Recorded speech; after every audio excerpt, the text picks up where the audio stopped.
So today I want to talk about something that I think is the most important question of this entire war. Not who is winning, not how many strikes have been launched, not what Trump said yesterday or what Iran threatened today. The most important question is this: can America actually stop this war? Can it negotiate a ceasefire? Can it withdraw? Can it find a way out? And the answer, when you look at it carefully, is deeply unsettling. America is trapped. It is stuck. It cannot go forward and it cannot go back. And today I want to explain exactly why, step by step, in simple, easy to understand English. So let us begin. Part 1. This war has its own momentum. The first thing you need to understand about this war is that once a war like this starts, it develops its own momentum, its own logic. It stops being something that politicians and generals control, and it starts controlling them. Think about Ukraine. That war started in February 2022. And from the very first weeks, both sides knew that a negotiated settlement was possible. Both sides knew that continuing the war was causing enormous damage, enormous suffering, enormous economic cost. And yet, 4 years later, that war is still going, still grinding, still destroying lives and economies on both sides. Why? Because once a war starts, stopping it requires one side to accept something deeply painful, to accept loss, to accept humiliation, to accept terms that feel unbearable. And that is something most governments, most leaders find almost impossible to do. This war in Iran is going to follow exactly the same pattern. Neither side will concede defeat, even when it is clearly in their best interest to stop. And this war could drag on for years and years. That is not a prediction. That is a pattern, a historical pattern that repeats itself over and over again. But here's what makes this war even more complicated than Ukraine. Even if America wanted to stop, even if America decided today that it wanted a ceasefire, it cannot. Not because Iran will not negotiate, but because the terms Iran would demand would be so devastating for America that accepting them would be worse than continuing the war. Let me explain this trap very carefully. Part 2, the ceasefire trap. So let us imagine America decides it wants to negotiate a ceasefire with Iran. It picks up the phone, it reaches out through back channels, maybe through Oman or Qatar, and it says, "Let us talk."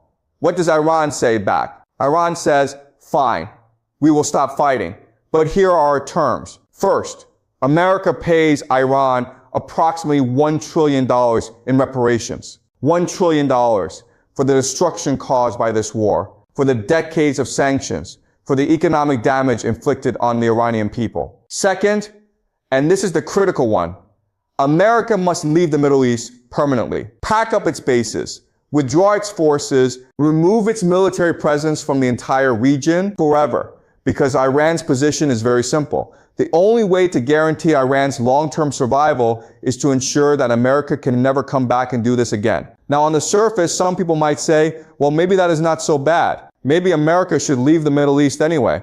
But here is why that thinking completely misunderstands the situation. The moment America leaves the Middle East, a chain reaction begins. A chain reaction that will be catastrophic for the American economy and for American power globally. Let me walk you through this chain reaction step by step. Step 1. The GCC becomes Iran's client states. Right now, the GCC nations, Saudi Arabia, the UAE, Qatar, Kuwait, Bahrain, they exist under American military protection. America guarantees their safety. America is the reason they can function as independent nations. The moment America withdraws, that protection disappears. And the only nation in the region with the military power to guarantee the safety of the GCC and to control access to the Strait of Hormuz is Iran. So the GCC nations have no choice. They become client states of Iran. They fall under Iranian influence. They have to make their peace with Tehran, because without American protection, Iran is the only game in town. Step 2, the petrodollar collapses. Now here is where it gets really serious for America, because the GCC is not just a collection of oil-rich desert nations. The GCC is the foundation of something called the petrodollar. And the petrodollar is the single most important mechanism keeping the American economy alive. Let me explain this simply. The GCC sells its oil in US dollars. Every barrel of oil that Saudi Arabia sells, every cubic foot of gas that Qatar exports, It is all priced and sold in US dollars. That means every nation on earth that needs Gulf energy, which is most nations, has to hold US dollars to buy it. That creates a permanent global demand for US dollars. And then the GCC takes those dollars it earns from selling oil and recycles them back into the American economy. It buys American treasury bonds. It invests in American financial markets. It funds American debt. This is the mechanism, this petrodollar recycling that allows America to function with $39 trillion in debt. $39 trillion. The American economy is essentially a Ponzi scheme. It relies on foreign nations continuously buying US dollars and US debt to keep functioning. And the petrodollar is the engine that drives that entire system. Now, the moment the GCC falls under Iranian influence, what happens to the petrodollar? It disappears. The GCC no longer has any reason to sell its oil in US dollars. It no longer has any reason to recycle its earnings back into American markets. The entire foundation of American financial power collapses. And remember, America is sitting on $39 trillion in debt. Without the petrodollar, without foreign nations continuously buying US dollars, the American economy cannot service that debt. It cannot function. The consequences would be catastrophic. Step 3, Japan and South Korea remilitarize. So now let us look at what happens in Asia when America withdraws from the Middle East. Japan and South Korea are watching everything that is happening right now very carefully. They're watching America's struggle in Iran. They're watching the limitations of American military power being exposed in real time. And they're asking themselves a very uncomfortable question. If America cannot win decisively against Iran, can America really protect us against China, against North Korea? Can we really trust our entire national security to a nation that is clearly overstretched and struggling? And if America then withdraws from the Middle East, that question becomes impossible to ignore. Because if America is willing to leave the Middle East when things get difficult, it might be willing to leave Asia too. So Japan and South Korea have no choice. They have to remilitarize. They have to build up their own military capabilities. They have to stop relying on American protection and start protecting themselves. Japan, which has been pacifist since World War II, is already talking about the most significant military expansion in its post-war history. That process accelerates dramatically if America withdraws from the Middle East. And here is the consequence for America. Japan and South Korea remilitarizing means they are spending their resources on their own defense instead of buying American weapons and supporting American military infrastructure. Another blow to American economic and strategic power. Step 4, Europe makes peace with Russia. And now let us look at Europe. Right now, Europe is supporting America's confrontation with Russia in Ukraine. It is paying enormous economic costs, energy costs, military costs, refugee costs to maintain that position. But Europe is watching the Middle East very carefully too. And if America withdraws from the Middle East, Europe draws one very logical conclusion. If America is withdrawing from the Middle East, America is retreating. America is pulling back. America is no longer the reliable guarantor of global security it once was. So why are we, Europe, continuing to fight America's war in Ukraine at enormous cost to ourselves? Would it not be in our best interest to negotiate a peace treaty with Russia as soon as possible, before things get even worse? And the moment Europe makes peace with Russia, the entire Western alliance system that America has built over 80 years begins to fracture. NATO loses its coherence. American strategic dominance in Europe evaporates. Another devastating blow to American global power. Step 5, the US dollar loses reserve currency status. So now let us add all this together. The petrodollar collapses. Japan and South Korea stop supporting American military infrastructure. Europe fractures from the Western alliance. What does all of this mean for the US dollar? It means the US dollar loses its status as the global reserve currency. Nations stop holding dollars. Nations stop buying American debt. Nations stop recycling their earnings into American markets. And America, sitting on $39 trillion in debt, has absolutely no way to service that debt without the global demand for dollars that reserve currency status provides. The American economy, which is essentially a Ponzi scheme dependent on foreign nations continuously buying US dollars, collapses. This is why America cannot withdraw from the Middle East. This is the trap. The cost of staying in this war is enormous. But the cost of leaving is even more enormous. America is stuck. It has no good options, only bad ones and worse ones. Part 3, the ground invasion trap. So if America cannot negotiate a ceasefire and cannot withdraw, what does it do? The pressure builds to escalate, to do something dramatic, to show strength. And that is where the ground invasion trap begins. Right now, there is talk of approximately 200 Marines coming in from Okinawa heading to the Middle East. And the rumor, and I want to be clear, this is a rumor, is that the intention is for these Marines to take Kharg Island. Now let me explain why Kharg Island matters. Kharg Island is where Iran exports approximately 90% of its oil. 90%. It is Iran's economic lifeline, its most critical strategic asset. And the logic of taking it seems very compelling on the surface. If America takes Kharg Island, it destroys Iran's ability to fund this war. It cuts off Iran's oil revenue. It brings Iran to its knees economically. And it would look fantastic on television. Trump would look strong. American morale would surge. But here's the problem. You can take Kharg Island, but you cannot hold it. Kharg Island sits very close to the Iranian coast. The moment American Marines land on that island, Iran starts hitting it with artillery, with drones, with missiles. The island becomes a killing ground. So to protect the Marines on Kharg Island, America has to take control of the nearby coastline. But now American forces are on the Iranian coast, and the Iranian coast is overlooked by the Zagros Mountains. So Iran starts hitting American positions from the mountains. So now America has to take the mountains too. And once you are in the Zagros Mountains, you are inside Iran. You are occupying Iranian territory. You are no longer conducting a limited military operation. You are in a land war inside one of the most geographically challenging countries on earth. This is mission creep.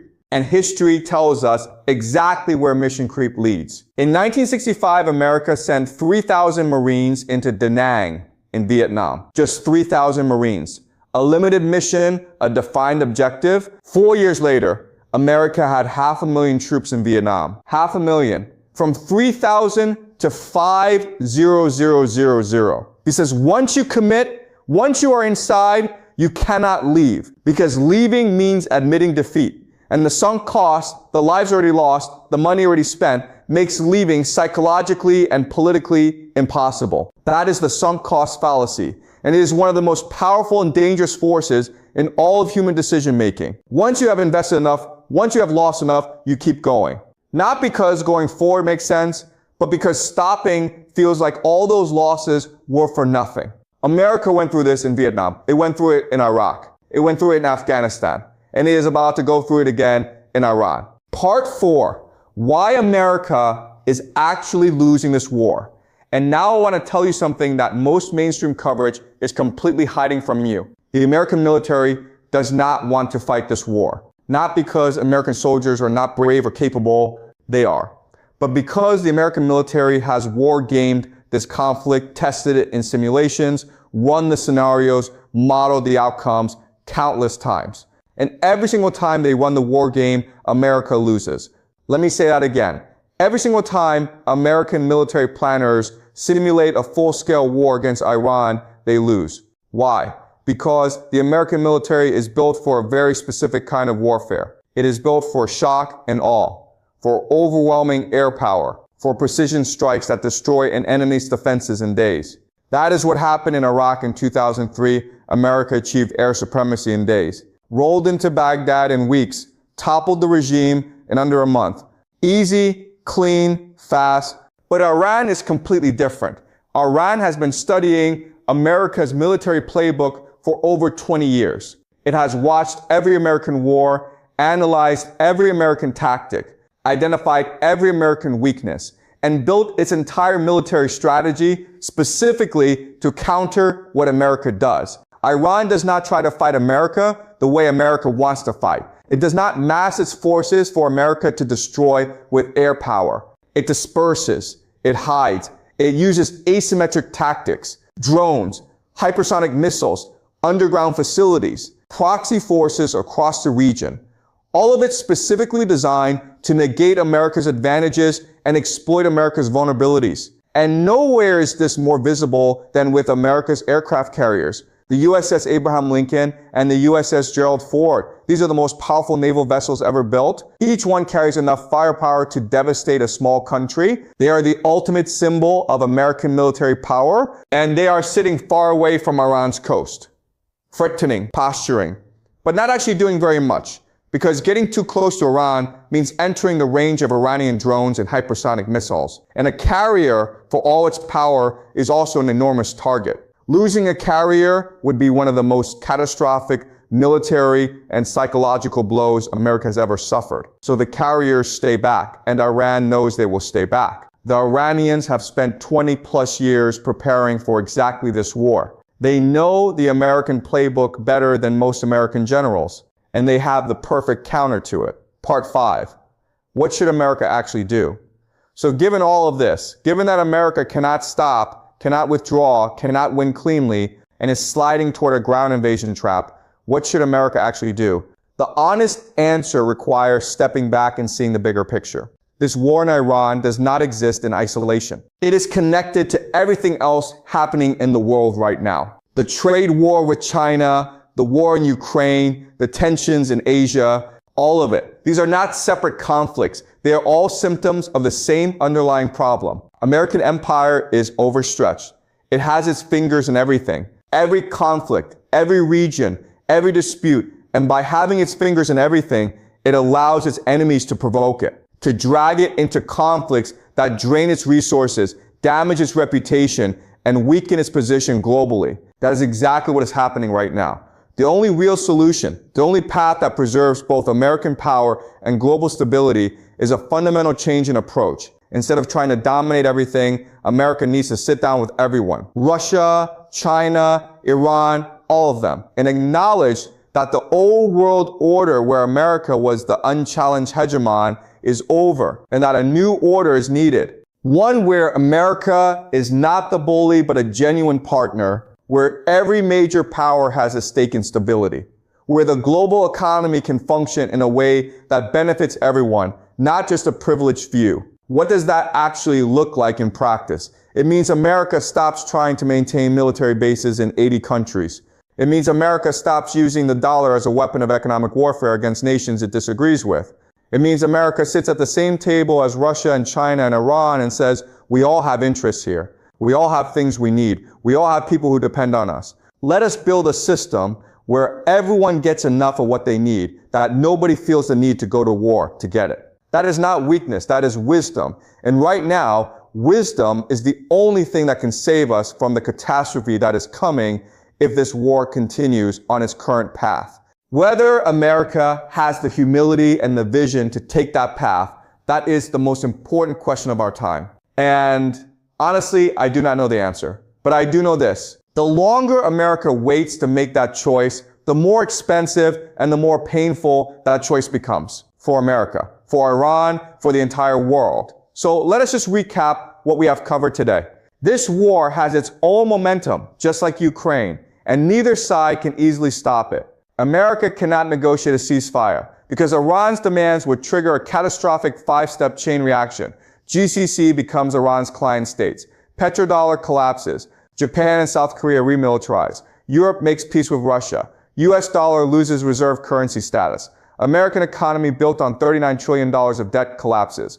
America cannot send ground troops because Karg Island leads to the coast, leads to the Zagros Mountains, leads to a full-scale land war, mission creep exactly like Vietnam, from 3,000 Marines to 500,000 troops.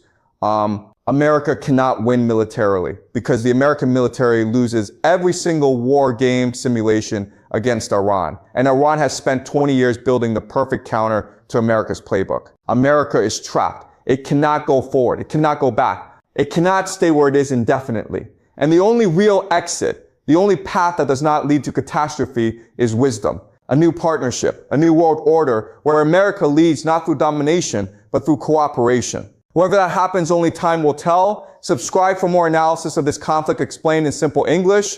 And tell me in the comments, do you think America will find a way out of this trap? Or is this war going to drag on for years, just like Ukraine? I will see you next time.